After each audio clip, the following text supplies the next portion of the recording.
Mateus capítulo 27, a partir do versículo 37. Aleluia. Os irmãos que achou, digam amém. Amém. Mateus capítulo 27, versículo 37. Vou estar lendo para fazer um proveito do tempo. E diz assim: por cima da sua cabeça por ser escrito a sua acusação. Este é Jesus, o Rei dos Judeus. E foram crucificados com ele dois salteadores, um à direita e outro à esquerda. E os que passavam blasfemavam dele, maneando a cabeça, e dizendo: tu que destrói o templo e em 3 dias reedifica, salva a ti mesmo, se és o Filho de Deus, e desce da cruz.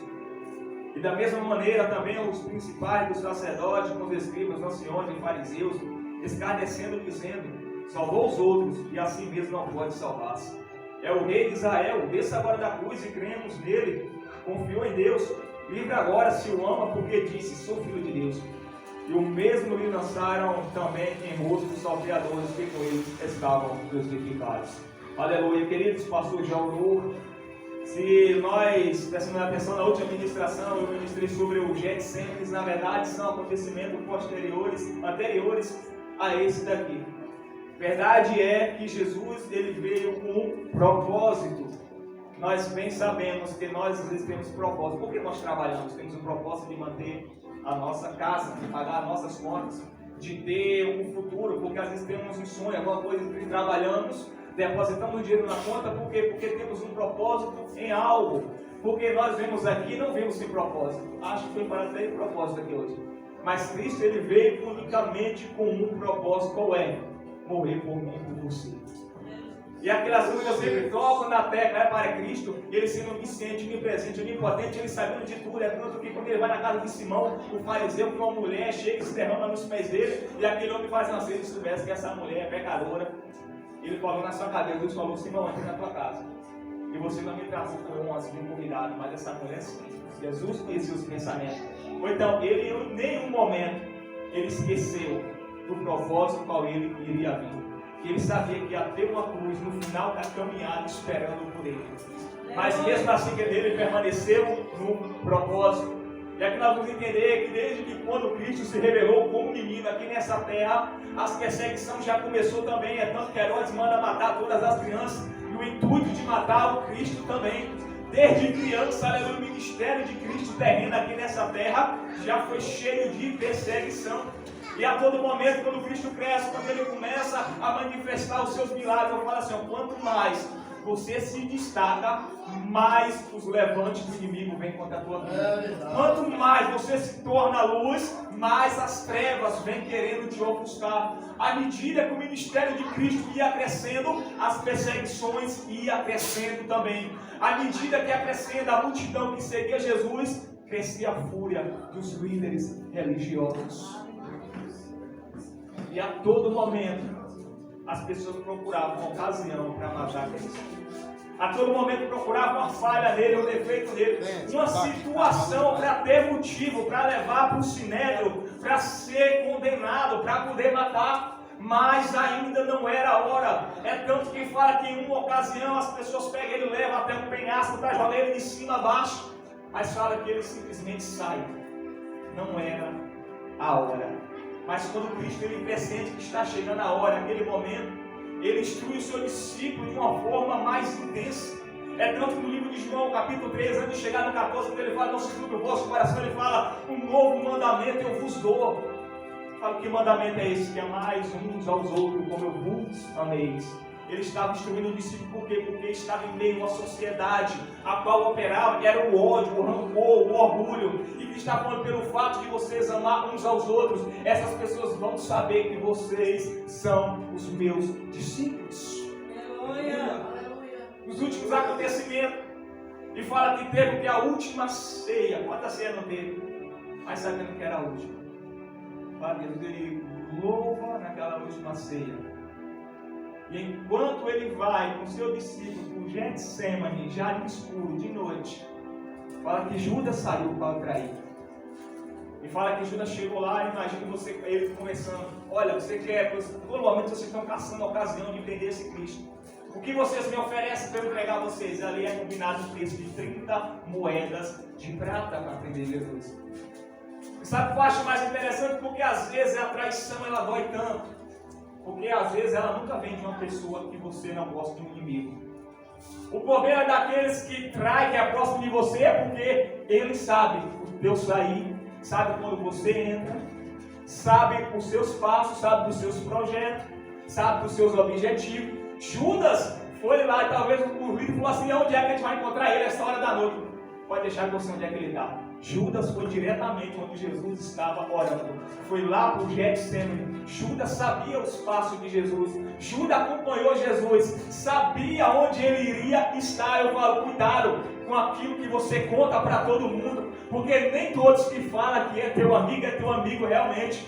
Nem todos aqueles que batem nas tuas costas, que falam com você, realmente está com você. Eu aprendi uma coisa: cuidado com aqueles que contam coisa de terceiro para você. E se está contando de terceiro para você, você também vai ser um terceiro para outras pessoas. Judas sabia.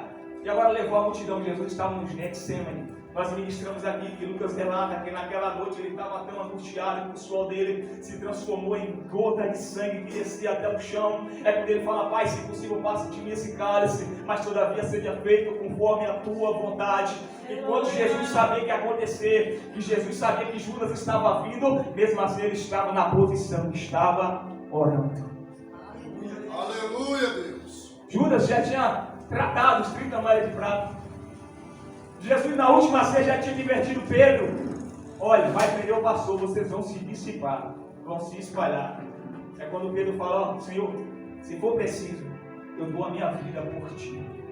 Jesus fala: Pedro, não vai cantar o galo antes que tu me negue 3 vezes. Fala: eu não. Ele sempre fala, entenda quem estava falando para Pedro era Jesus. Ele sabe de todas as coisas. E Pedro bateu no pé: Senhor, não vou te trair, não vou te negar. Jesus está falando: Pedro, tu vai me negar 3 vezes. Quando as pessoas vêm prender Jesus, que vem com porretes, vem com tocha no escuro, e também a gente fala assim: mas por que Judas foi beijar? O beijo era uma salvação no rosto. Imagine, não tinha uma terra naquele tempo, era no escuro. Jesus estava num jardim fechado, orando. Imagine que todos iam aparecer dentro do fala: Pedro, tu parece um deles, tu fala como ele. Então um beijo é uma identificação, vai ser aquele dali. E aí quando prende Jesus, o discípulo se dissipa, João vai acompanhando, Pedro vem de longe, aí quando as pessoas vão falar: você é um deles. Pedro: eu não. E aí eu por outras vezes pergunto: você é um deles, você fala como ele. Querido, às vezes nós até possamos, eu não sou mais crente, mas tu olha que a essência continua. Quantas pessoas que às vezes não é nem crente mais, saiu, eu me afastei, mas você olha e ainda consegue enxergar uma coisa nele, aleluia, consegue enxergar um brilho nos olhos ainda possui uma essência. Pedro fala: eu não. Já falei quando eu conheço esse homem, quando o galo canta aqui, eu falo que Pedro ele chora amargamente porque ele se lembrou. Mas nós vamos ver uma diferença de Pedro para Judas. E aí quando prende Jesus, já de noite leva para o Sinédrio, vai e faz. E aí vai levar a falsa acusação, a vontade deles era de matar.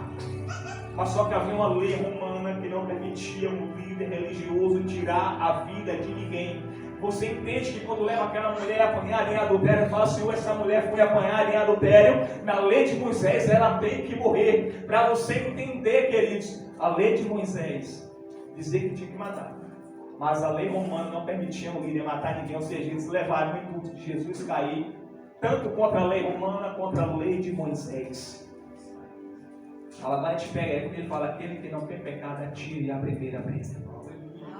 Fala aqui, começando dos mais velhos até os maduros, tudo lá, uma pedra e sai fora. Ou seja, quando é levado, e Judas, ele já viu. Fala, quando Jesus ia ser condenado, ele vendo que ele ia ser condenado, fala que ele corre para onde ele foi pegar as moedas. E se arrepende, joga as moedas lá. Só que nós vamos ver que Pedro, quando ele negou, depois ele se arrependeu, e Judas fez o que? Judas foi se enforcar. E quando Pedro se arrependeu, Judas foi tirar a própria vida. E a Bíblia fala que Jesus, diante do Sinédrio, as pessoas levam que já que a gente não pode matar, vamos levar para Pilatos. Porque o poder de matar está na mão dele. Vai levar para Pilatos, o governador romano, o imperador. E quando leva para Pilatos, queridos, é levantado várias acusações dele, Caifás. Esse daqui falou que ele destruiu o templo e em 3 dias ele reedificaria. Jesus não estava falando do templo de pedra. Ele está falando dele mesmo. Aleluia. Você entende quando a Bíblia fala: vós sois templo do Espírito Santo?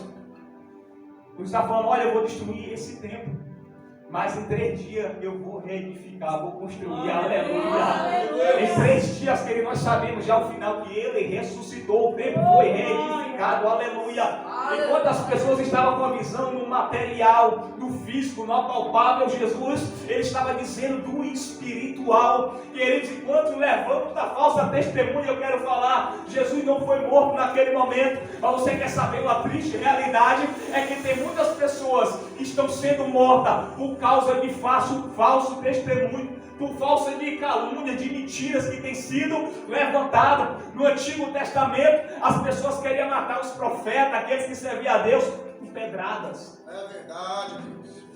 Hoje é com palavras, e o pior que às vezes é palavras falsas, mentiras, calúnias. Quantos não tem caído? Quantos já passam por situação por causa de mentira de pessoas, e a mentira fala que é igual carvão, quando ela não queima, ela suja. Se eu quero isso, Pai. Com Estevão levantaram falsa testemunha, mataram um homem. Quando Nabote não quis vender a vinha para Acabe, levantaram falsa testemunha, mataram um homem. Muitos foram mortos por causa de calúnia e de falso testemunho.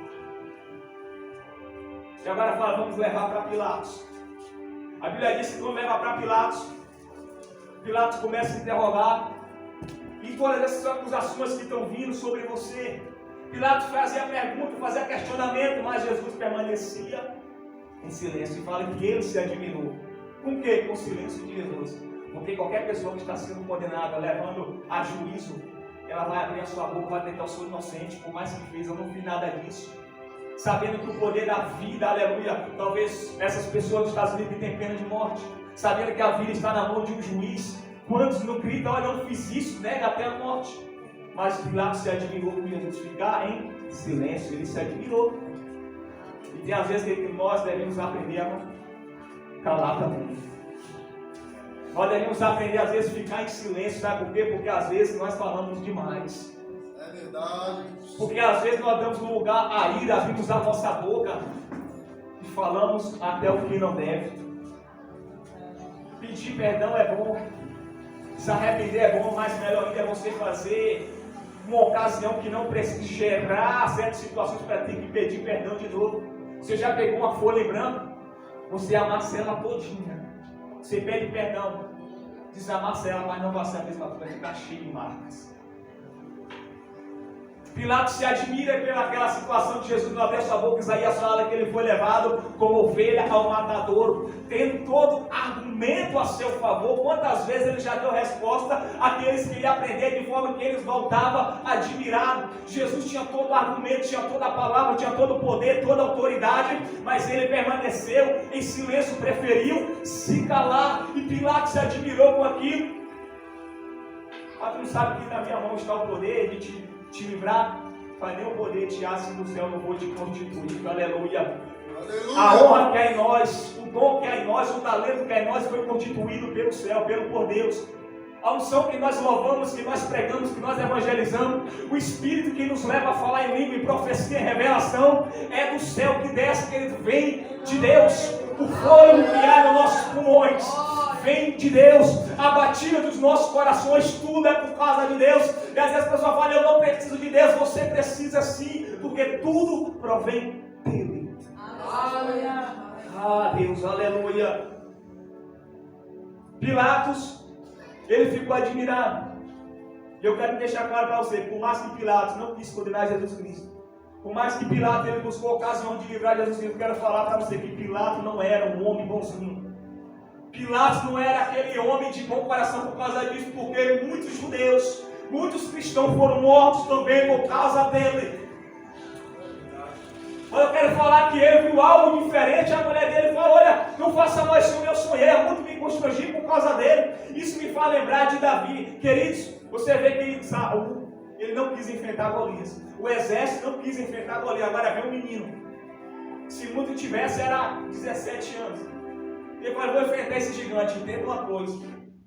Saul, do homem para cima, ninguém era maior, mais alto do que ele. Então o nome mais propício para enfrentar Golias era o próprio rei Saul. Agora você vê um menino, uma criança entrando lá dentro e fala, eu vou enfrentar. Queria ser um tipo de chacota. Quem de nós ia querer deixar uma criança lutar no nosso lugar? Ia ser mais vergonhoso ainda.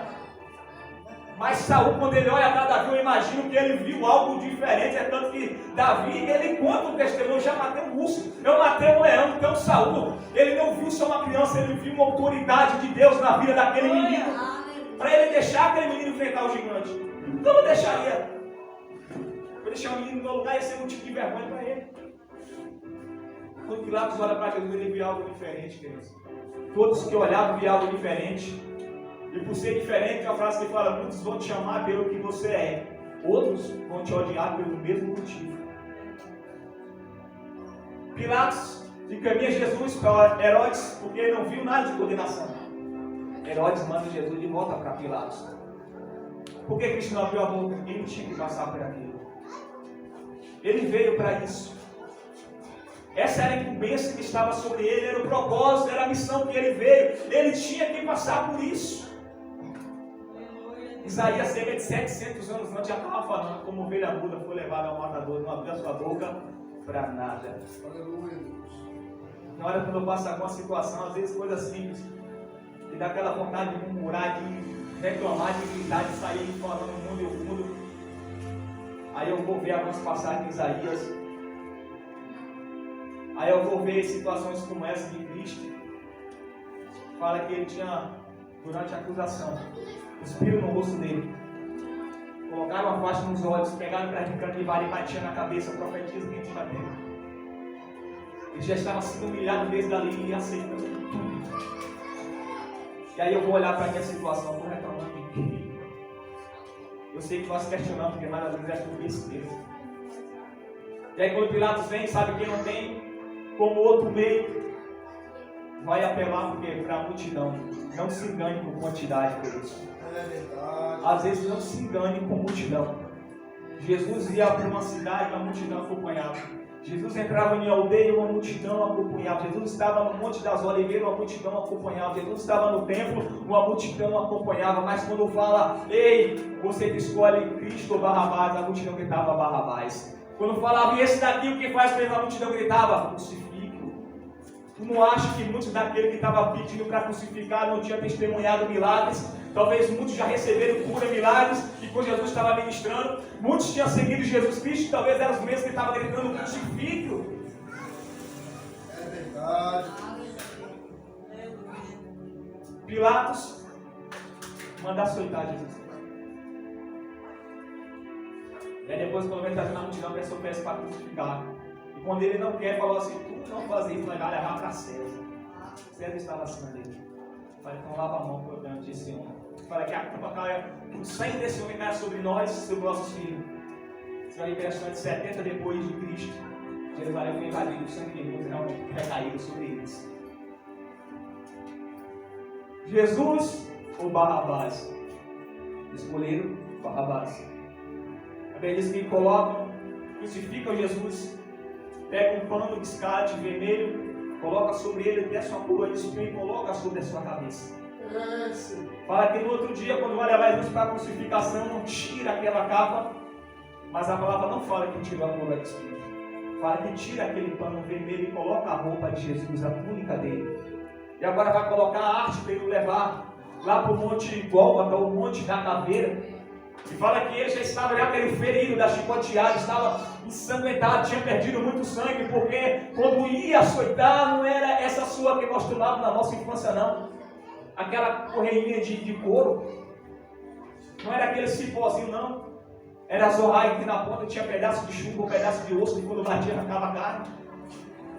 Jesus tinha perdido muito sangue, agora quando ele está levando, fala que ele fica fraco e ele cai. E agora os romanos, ele constrange um homem chamado Simão Simeão a levar a cruz de Cristo.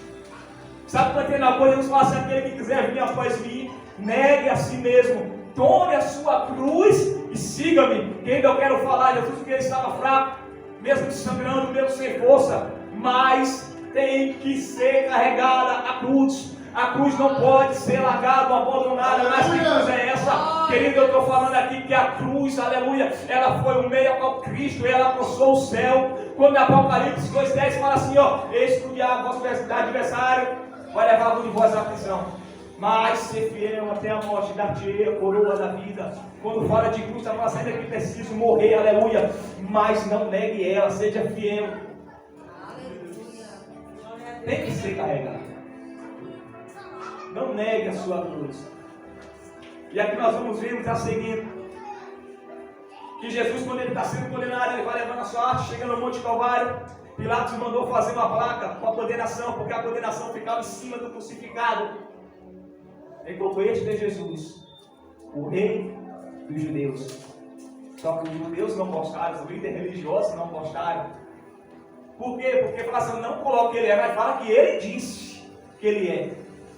E nós bem sabemos que ele não só é rei dos judeus, ele é rei, aleluia, dessa nação, ele é rei dessa terra, é o rei de povos, línguas, tribos e nações, aleluia. A placa foi colocada em cima, e fala que quando ele foi colocado, havia dois homens, dois ladrões, salteadores, um à direita e um à esquerda. E eu lembro da mulher de Zebedeu, que quando ela fala, que chega aqui e fala, Senhor, conceda que esses meus dois filhos, lá na glória, um se assente à tua direita e outro se assente à tua esquerda. Mas aqui estamos vendo o privilégio, aquilo reverente, aquilo que ela queria. Ele não estava no trono na glória, mas estava na cruz do Calvário. Estava um à direita e estava um à esquerda. Cristo estava no meio. Segundo diz que aquele que ficava no meio era tido como o pior salteador, era tido como o mais perigoso. Aquele que ficava no meio era tido como o pior dos piores. É por isso que Paulo fala na carta aos Gálatas que Cristo ele foi tido como maldito, que todo aquele que era sofrido morte de cruz era tido como maldito. E as pessoas olhavam e via Cristo lá em cima e falavam, eis ali um maldito, eis ali um amaldiçoado. Talvez quem passasse, eis ali um maldito, um malfeitor. Mas porque ele se fez maldito, se fez malfeitor, por causa de mim, por causa de você, para que hoje nós pudéssemos estar aqui, abrir a nossa boca, glorificar, exaltar e louvar a Deus, porque nós temos direito ao reino dos céus, porque nós não carregamos mais a condenação do inferno sobre as nossas vidas.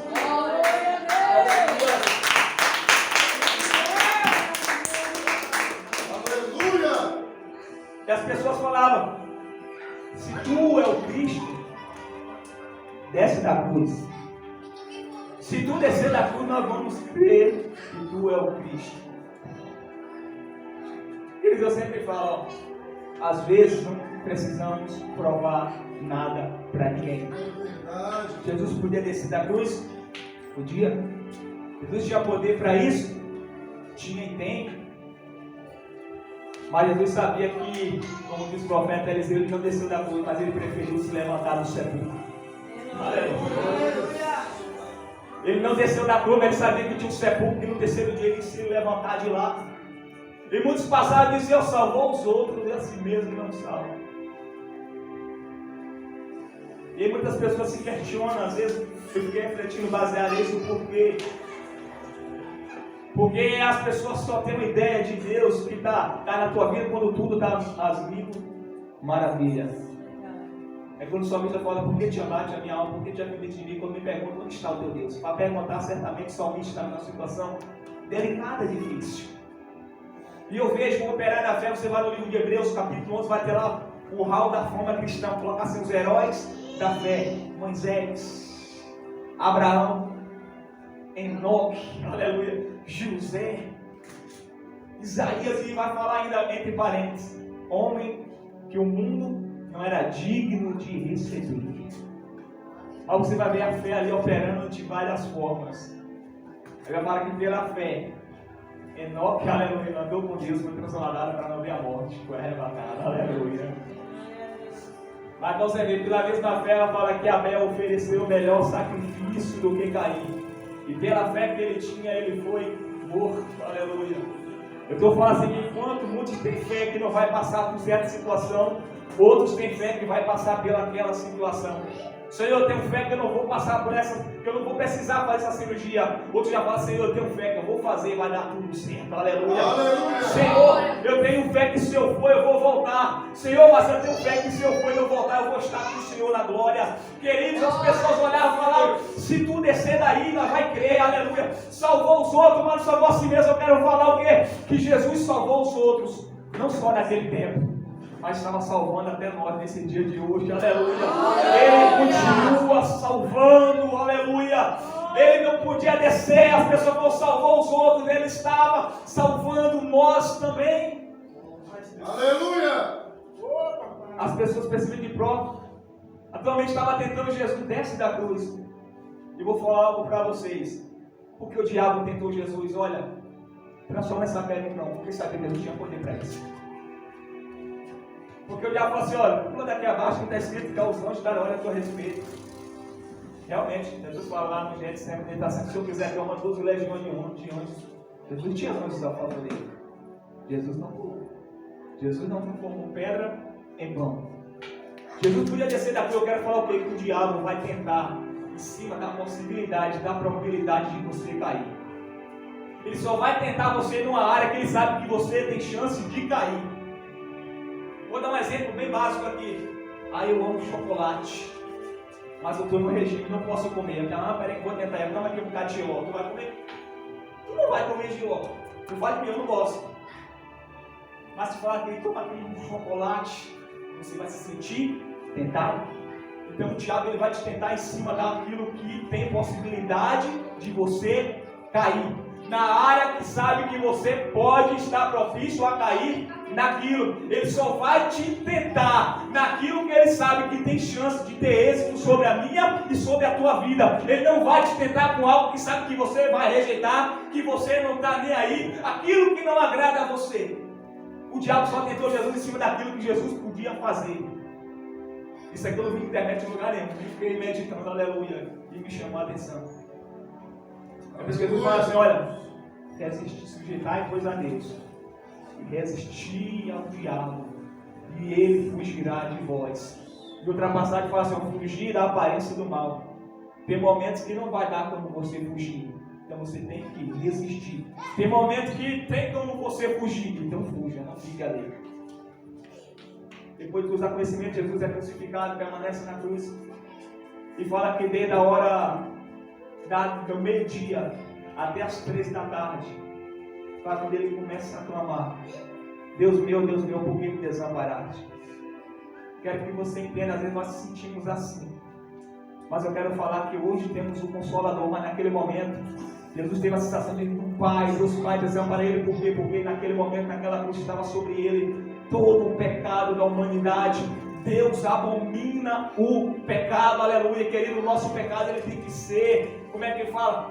Sem intenção. Até na lei tem o que? O doloso e o culposo.